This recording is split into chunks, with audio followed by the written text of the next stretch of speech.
Welcome, my Wilberforce family and friends. Welcome to another podcast titled Wilberforce Alums. First, let me say Happy New Year. I don't believe we've had a episode out since last year. This will be the beginning of Season 3, Episode 1. Yes, 3 years we've been out doing Wilberforce Alums podcast. Hi, I'm James B. Stafford III, your host and national president of Wilberforce University Alumni Association. Wilberforce University, the first historically black college and university in the nation, located in Wilberforce, Ohio, right off of Highway 42, just east of Xenia, Ohio.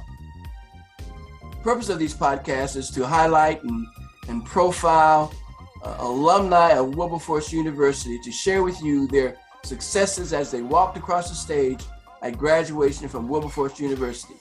All these alums are very successful in their lives and in their careers and doing wonderful things to promote their communities as well as Wilberforce University. And today we will be visiting with a young man by the name of Fon Holloway. He's a member of the Wilberforce University Board of Directors. He's a 1989 graduate from the class of Wilberforce, 1989. And he's a member of Alpha Phi Alpha fraternity. And he hails from Philadelphia, Pennsylvania, the city of brotherly love. So after a short break, we will bring to you our guest for today in Season 3, Episode 1, Fon Holloway. Now remember, hit subscribe and give us a thumbs up if you like what you hear so we can continue presenting to you Wilberforce Alums podcast. Subscribe and give us a thumbs up, and we will certainly continue to do the work that we're doing in sharing the successes of alumni who graduate from Wilberforce University. Thank you, and we'll see you in just a moment.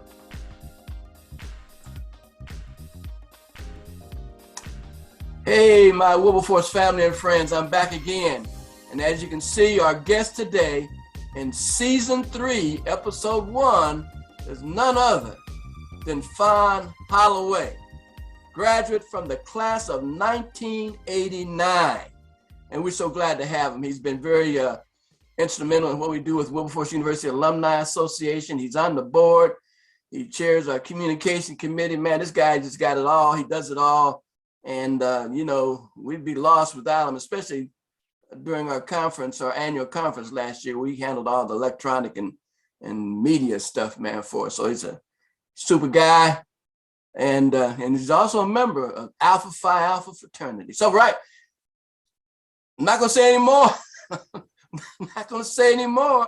I'm just going to bring to you Fon Holloway and ask him to talk a little bit about how he found where he hails from and how you found Wilberforce University. I want to hear that story. So, Brother Fon Holloway, go ahead, man. You got it. You got the mic. All right, President Stafford, thanks for having me, and thanks for that great introduction.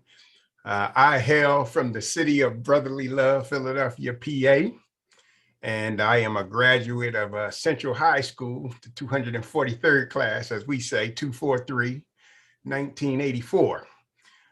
The way I got exposed to Wilberforce, believe it or not, is in high school, I had a job working the switchboard at the school an hour a day. I would work in the main office, and many people who may see this might not even know what I'm talking about when I say switchboard, but it was one of those things where you plug the cords in, hello, good morning, Central High School, and they say who they want and you plug it in and it would ring that room. But right next to where my workstation was a little conference room that they would allow the college recruiters who come into the school, they would let them have that space during the days that they were visiting. And I went to a predominantly white high school, really mixed, but predominantly white. And what caught my attention was a black man in a suit in that room. And he was there the first day I was working that week. And then the next day he was in there And for those of you who know me, I went in there and said, "Who are you? And what are you doing here?" And he was a recruiter from Wilberforce. And we talked for about 15 minutes. And believe it or not, he gave me a trifold brochure. Oh. And I went home and I told my mom, "Hey, this guy was at school. And he's talking about the school. He was from a school called Wilberforce in Ohio. You ever heard of that, Mom?" She said, "What? Of course I've heard of Wilberforce." And we start talking, come to find out that one of my mom's good friends, who we call Aunt Frances, was a graduate from one of the classes in the 50s. And then there was a lady at my sister's church. She graduated in the 40s. And once they heard I had that brochure in my hand, they made the decision that I'm going to be going to Wilberforce. And so things got in motion, got a couple of little scholarship monies from my sister's church and from my church. And, I sent my little card in and got my acceptance letter. And I showed up at Wilberforce August 19th, 1984, sight unseen, with my mom, my best friend, my sister, and my nephew who drove me out there. And that was my beginning of Wilberforce. Well, tell me this. Now, all you saw was the brochure, right? But and you talked to other folk about Wilberforce, but that's about it. You didn't know much more than that, right? I didn't know anything more about it than everything I just shared with you. But what intrigued me right up front, it was a Black college. Yeah. And everybody talks about we're the first historically Black privately owned college, and I especially in Pennsylvania, right? right. So, but again, it wasn't a whole lot of Black schools that came into our school. And this guy, he thought it was worth his time. And I would say probably most of the time he was there, he didn't talk to many students because the school didn't really do a whole lot about promoting it. But I was meant to be at that switchboard on those days that he was in that conference room. Perfect. Okay, well, tell me, I'm gonna reverse a little bit back to your couple of your opening. You said you came out of Central High School, right? Yes. Is that the big high school in Philadelphia? Is that the main one that you hear a lot about, Central? Or is it where did Wilt Chamberlain come out of? Oh, Wilt Chamberlain went to Overbrook. Overbrook. Yeah. That's it. Yeah. Okay. So let me tell you a little bit about Central. Central High School was the #1 academic high school. Okay. Public high school in the city, and you had to take a test to get in there. There wasn't a whole lot of fellas from around my neighborhood that got in there, and it was all boys. And believe it or not, I didn't even want to go there at first because it was all boys. It was across the city, and I just didn't think I would like it. But my mother told me, she said, "Man, don't many kids from around here get to go there." And she was right. It was only, a certain amount of Black kids from Southwest Philadelphia who went to Central. But I went there and I loved it. When I got there, it has a lot of history, a lot of tradition. And I would like to say that it was a good experience for me. Yeah, that's the beginning. So as you made your trek to Wilberforce, what was your initial impressions and so on and so forth as to you broke through the doors of, I guess, Emory Hall? You were there first, I guess. Actually, we came down 42, and when we came out of the tree line, we looked to the right. And we saw a school. Right. And we thought it was Wilberforce. So we drove up in there and I was like, wow, this is going to be cool. And we looked up and security was waving their hands like, whoa. You on the wrong side because we're not even open yet. You must want to go across the highway. So we said, okay. So we came back down 42, made a right, crossed across Brush Road, and then started going up the hill, saw the arches. And the first thing I said is, what is all this corn doing out here? I saw a bunch of corn stalks. The multiplex wasn't there. That all was a cornfield. And then I saw the King Science building on the right. And then we drove down and turned in front of Wright Hall and went on down to the Union. Okay. So my first response was, what have I got myself into? Yeah. Well, I must have dated myself with that question, because I guess you didn't stay in Emory Hall. I don't know if Emory Hall was livable at that point in time or not, but you were over on the what we used to call the new campus. Right. So as far as residential, Shorter Hall, Emory Hall, all of that had been closed down to residential. Okay. However, all the business offices and everything was still over in Shorter Hall. Right. Okay, everybody listen, just forget what I said about that, because I know I don't want to date myself here too bad. So now you're at Wilberforce. So did you know what you were going to do relative to academics, major, that sort of thing? So I came in as an undecided business major. I really didn't know what direction I wanted to go in. I probably knew more about what I didn't want to do. I come from a family of teachers. I knew I didn't want to teach. At the time, I didn't really feel a strong liking to math and science, so I knew I wasn't going to do medical or science, but I wanted to be in business. And so I started out as an undecided business major, which really was a great experience for me, because by the end of my first year, after I took some of them core level business classes, I had a teacher, an instructor, Professor Oniochi. And he talked to me that summer after my freshman year, and he said, "You got a great aptitude for numbers. There are not a lot of Black accountants out there, and I would suggest that you consider making accounting your major." And it was really the first real experience that I had that a professor took a personal interest in me. Well, I shouldn't say that was the first, but Wilberforce was the first environment where professors really took an interest in me. I remember Miss Valina Randolph. I was in her Comp 101 class. After 2 writing assignments, she said, "I don't even understand why you're in this class. You should be at the next level." And so she wrote me my own personal syllabus, and I didn't have to come to class anymore. All I had to do was turn in my assignments and meet with her.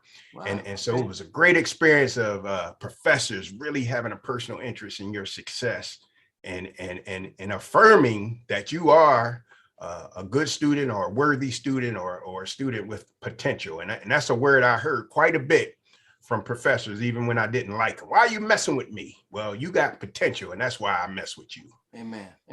So you gravitated into the accounting. You just say, "Hey, if you think that's what I can do the best, that's where I'm going to go." Or did you also know that you had an affinity for the numbers and that sort of thing? No, actually, it's funny because my mother used to say, "How did you end up in accounting? Because you hated math." But I tell you what it was is great instructors who made it interesting. Okay. Like I said, Dr. Oniochi was a great instructor, and he made accounting interesting, and he made it be something that I didn't fear. And interesting story, he talked me into changing my major to accounting. And by the time I returned in the fall, he had been recruited by, I think it was either South Carolina State or University of South Carolina. He was such a great instructor that he was sought after. So he had actually relocated when I came back to school, which I was a little bit mad at because I thought I was going to have him for the majority of my accounting curriculum. Yeah, certainly. So now though you're about at graduation, and did you know what kind of work you wanted to do after graduation? Tell me a little bit about that, because looking at your bio and whatnot, you kind of been in a lot of different places as far as work goes. So tell us a little bit about that and how Wilberforce prepared you for that. So the first thing I'll say, backing up just a little bit before graduation, one of the great benefits for me and many students in our era was the cooperative education program, or co-op. Great. And so after my sophomore year, I went back home to Philadelphia. I did a little labor job. I was working for Bell of Pennsylvania. And that was my first co-op, but it wasn't really in my major, but it was about having a work experience. So I worked at Bell Telephone. I used to climb telephone poles and collect and connect phone lines to homes. Wow. Okay. And so I came back, and then after the next year, I went to work in Hamden, Connecticut at the IBM accounting headquarters. So that gave me and I did what they call a double co-op. So I left school in May, went to Connecticut and worked through December, me and a couple other guys from school. Right. So we did it back to back, and what a great experience to be in the corporate world, to see that we do matter and we can hang with the best. Oh yeah. And they had a recruiter there who was very focused on HBCU students. So we were not only there alone, it was kids from different HBCUs. There it probably was about 10 of us all together who were working there during that period.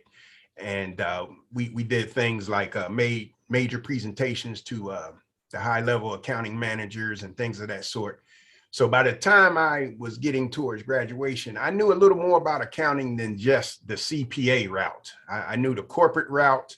A few people had experience working in the government route. Now that wasn't my experience, but there were people who worked out at Wright-Patterson Air Base. And so we just had either personal direct experience or indirect experience with each other through our co-ops. So by the time I graduated, I had interviewed with the Department of the Air Force. And I pretty much knew I wanted to go and work for the government because in my world, you know, the government was a good job. No, you're right. Not just your world, in a lot of folks' world. Yeah, go ahead. Right. Yeah. So the opportunity that gave me, though, is when they used to recruit you, they recruit you into the Air Force program was called the Palace Acquired program, and they were doing some heavy diversity recruiting. So when you sign up, you pick the career fields that you want to go into. So naturally, being an accounting major, I picked accounting and finance, and then they asked you to pick a second major or interest. So I picked human resources, and then the third one was logistics. I didn't even know what that was at the time, but it sounded good. So my first job offer out of Wilberforce was at Andrews Air Force Base in Andover, Maryland. Mm-hmm. And while I was home at the summer, my mom said, you know, ask them, when can you start, and take a couple months off, because this is the last time you're going to be able to do this until you retire. So take a few months off, you know, stay home, work a little job until you go to your real job. But when I was home, they called me and they said, look, we're trying to diversify a couple other locations. And if you would be willing to drop down to your second professional pick and go to another location, which was Charleston, South Carolina, we'll bring you in at a higher grade. And so my actual first job that I actually showed up was Charleston Air Force Base as a personnel specialist. Okay. And beautiful, beautiful place. I knew one guy, Dwayne Brown, I got to shout him out, from Wilberforce, who was from Hollywood, South Carolina, which is right outside of Charleston. Yeah. He was part of a family of 10 brothers. His mom and dad, his grandparents, all of them were living. And all Dwayne said is, I got a friend coming down here from Wilberforce. And that family took me in, made me feel like a relative. Amen. You know, so I started there. Unfortunately, the experience wasn't the greatest because they weren't ready for a young Black educated man. So after about 4 weeks or 5 weeks of being sat at a desk with a stack of regulations, I decided I think I want to get out of here. And in the meantime, while I was thinking about it, Hurricane Hugo came through. And then I was no longer thinking about it. I was leaving. It helped to make your mind up. But fortunately enough for me, I was new enough, and I knew the right people to call, and I got a transfer to Wright-Patterson back in Ohio. Okay. And then I went back into the finance realm. And so I spent 4 years at Wright-Patterson. I transferred to the Defense Finance and Accounting Service, which is the DoD accounting arm here in Columbus. And between it all, I am now working on my 32nd year. Wow, man, that's great. I bet you can't even believe it's been 31 years, man. It seems to be a long time. A really long time, you know. When I got that plaque, I was like, whose is this? Well, tell me this. This is an important thing, though, which most folk would want to hear.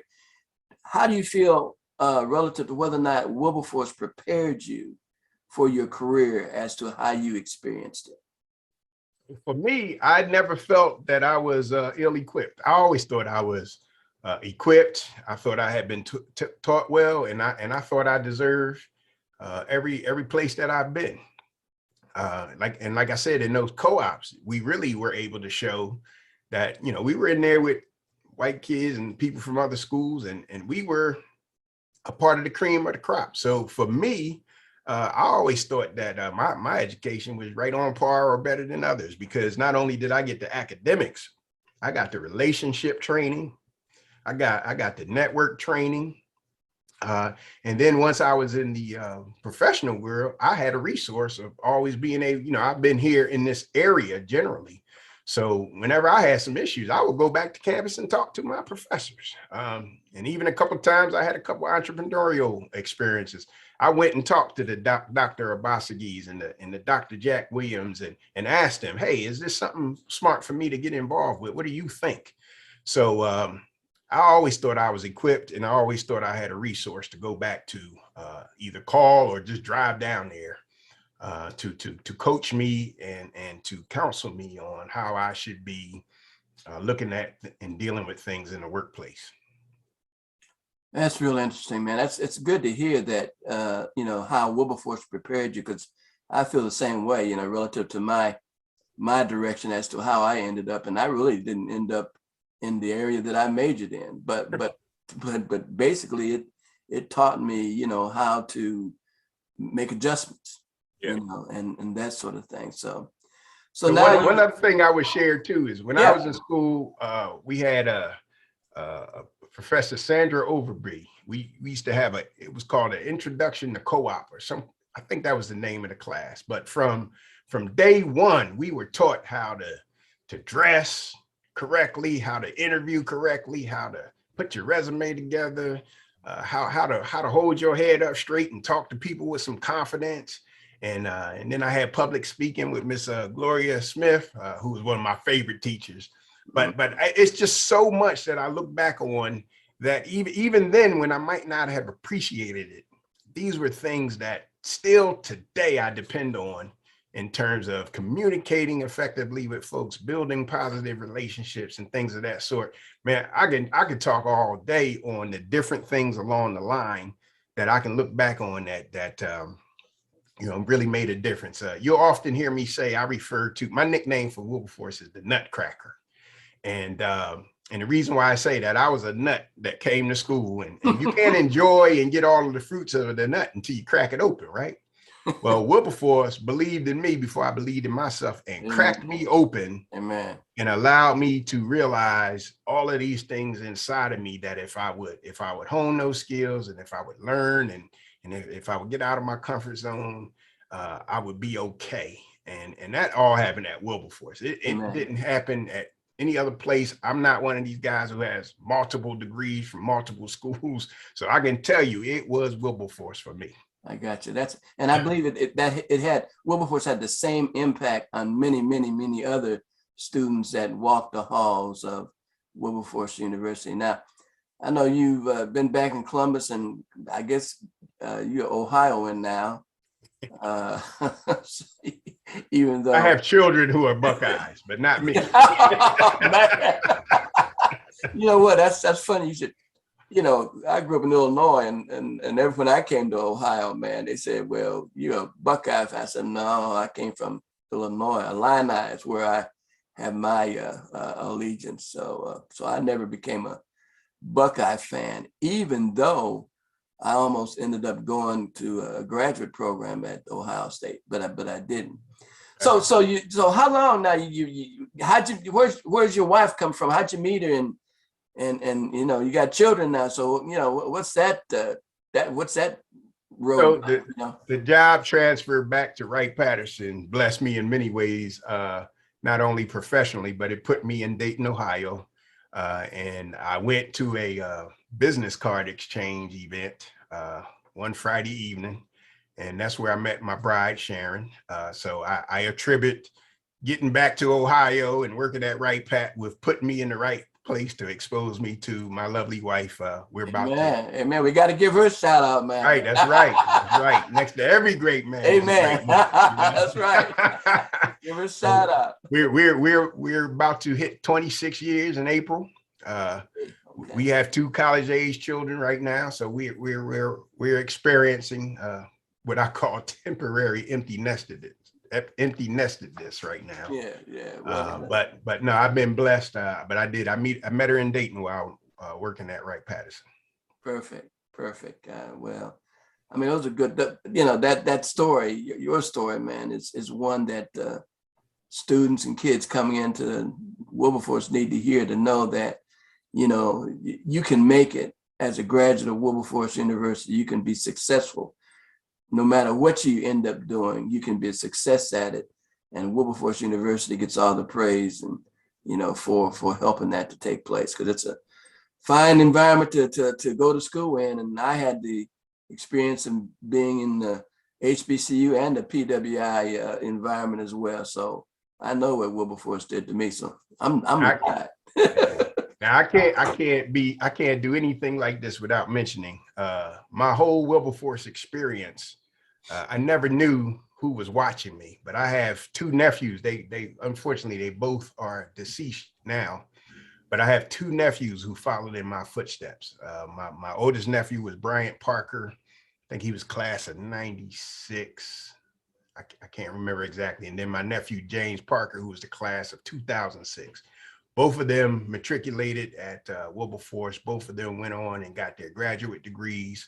My oldest nephew was a IT guru in the Dayton area. He worked at NCR and Reynolds and Reynolds. And my youngest nephew worked with me at DFAS.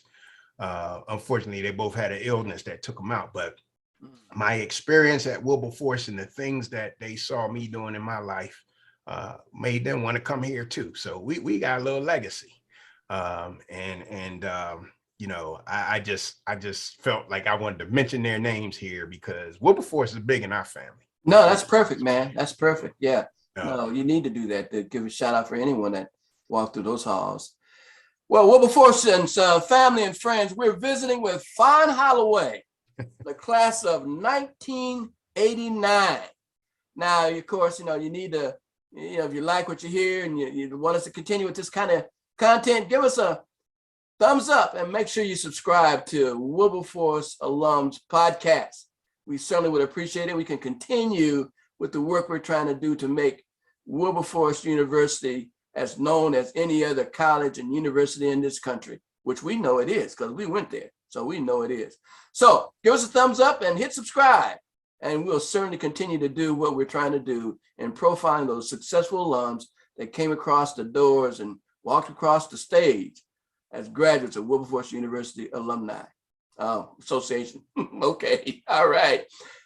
Well, fine. Look, man, in parting, we've been at it, about 25 minutes or so. It doesn't seem like it's been that long, but it has.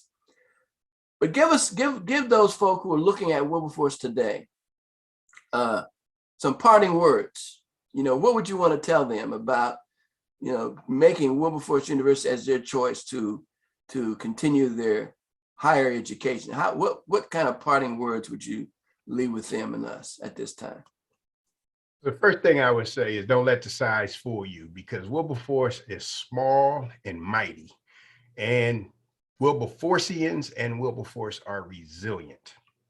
And if you want to come to a place where you get not only an academic experience, but you inherit a caring, loving family that will most likely, if you take advantage of it, last a lifetime, you definitely want to consider Wilberforce University. And I am a living witness to what that can do in one's life. So that would be my parting thoughts as it relates to Wilberforce. Perfect. Fon Holloway, my man. Thanks for joining us on Wilberforce Alums podcast, opening up season 3, episode 1. Thanks so much for cutting out some time for us, man. We know you're busy, and I'm sure everyone who is listening and will certainly appreciate and can relate to some of the stories that you have given us today. Sir, thank you so much. Yeah, thank you so much. Wilberforcians, remember, give us a thumbs up and subscribe so we can continue to provide you and bring to you Wilberforce Alums podcast and all those great alums that have walked through the doors of Wilberforce University. Thank you so much, and we'll see you the next time. Bye now. Well, Mark.